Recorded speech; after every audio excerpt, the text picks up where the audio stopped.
Sp4zie and plenty.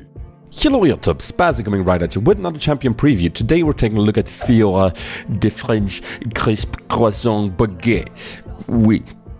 She's undergoing some massive changes on the PBE right now. She's turning into a different champion altogether, I feel, and I thought I'd run you down the abilities like we always do. Let's go. Let's start off with a passive. It's called Duelist Dance, and it encourages FIORA to attack her enemy champions from different angles all the time. If you don't attack a marked champion in 15 seconds, the passive will sort of redo itself and you'll get an option to attack from a different angle. Now, if you do proc it from the right angle, you'll deal a percentage of target's maximum health in true damage, and you'll get a nice little movement speed buff. And then a short while later, the passive will reappear somewhere else on the champion. So what you want to do is basically dance around the champion, and what it results in is of course more damage, but not only that, but the important part is that it's percentage maximum health in true damage, which means that FIORA can, if she needs to, go a little bit more tanky and still deal damage if she procs the passive correctly.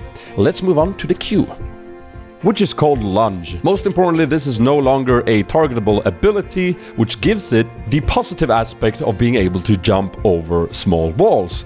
It also gives it the negative aspect of you can miss it and be called a noob in all chat. Now, if you're in range of an enemy when you're done dashing, it will deal a physical damage and apply on-hit effects to them, which is important. It will also prioritize the passive, so you can and should use this to reposition and proc the passive when you're dancing around an enemy champion. An important note is that you'll also refund 60% of the cooldown if you hit an enemy. So if you're dashing away in the river, hit the snail crab and then you'll be able to dash again, and that'll be good for you. The W is called Repost, and it's now a sort of long-range slash which deals damage and slows the enemy champion hit. If you correctly hit the passive with it, it does proc, which is nice. Now, this ability takes a short little while to channel, and if you take any damage during that time, you will parry it. So it sort of has that, old W feel to it still. And most importantly, if you do parry an immobilizing disable, the W will stun the champion instead of slowing. Pretty nice. Now the E, it's called Rework. It's still a steroid. You gain a lot of attack speed for the next 2 auto attacks that you do. The first attack cannot crit, but it does apply a small slow to the target. The second attack is guaranteed to crit. It is, however, a little bit of a weaker crit than usual. More than the Ash passive, but still less than a normal crit. Pretty straightforward ability. The ultimate is called Grand Challenge, or Grand Challenge.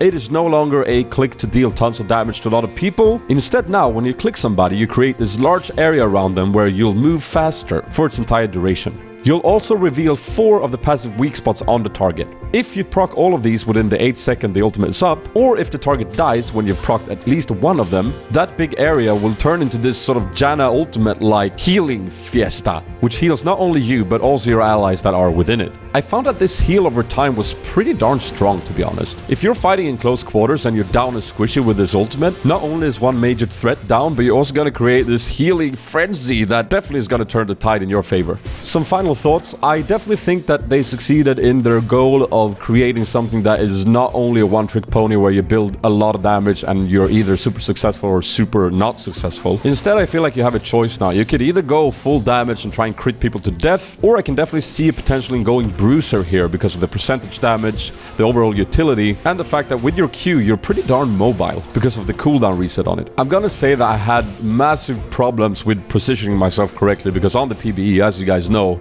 being from Europe, I have horrible ping. I find it almost unplayable, but I'm definitely looking forward to trying her out without that horrible ping and see if it's as rewarding to hit the vital spots as I think it is, because the sound effects are nice. It just makes you go, I hit the good spot there, poke you in the butt. It doesn't have to be the button, you know what I mean. If you enjoyed this preview, feel free to award me with a like. It helps me out a lot in what I do. Make sure you ask any question that you have in the comment section below, and I'll look through as many as I can. And if I'm not there to answer, one of my fellow viewers will be, so I'm sure that you'll get what you're looking for, which is awesome. And I'll see you next time. This has been Sp4zie, and I am out. French dudes. Dudes!